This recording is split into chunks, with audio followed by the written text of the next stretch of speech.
Durant les manifestations contre les réformes du gouvernement, des échauffourées ont éclaté entre manifestants et forces de l'ordre lors d'un sommet sur l'investissement au château de Versailles.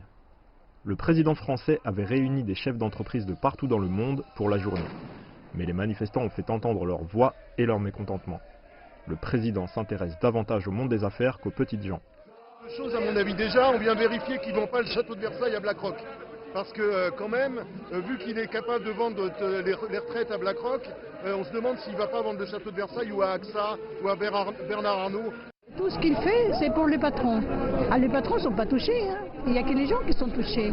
Alors aujourd'hui, il est à Versailles, il se retrouve avec les patronats. Donc forcément, elle travaille pour les riches. Hein.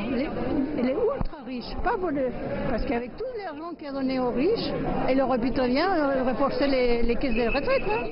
Le chef de l'État français a rencontré d'intenses blocages pour son plan de restructuration des retraites et a donc tenté de se concentrer lundi sur l'emploi, des accords de plusieurs millions de dollars et l'investissement étranger.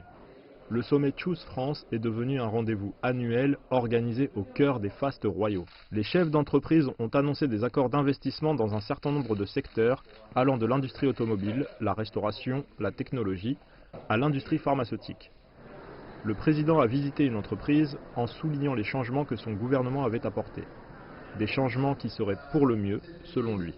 C'est qu'elles permettent de relancer l'investissement dans l'outil de production et donc dans la création de richesses et d'emplois.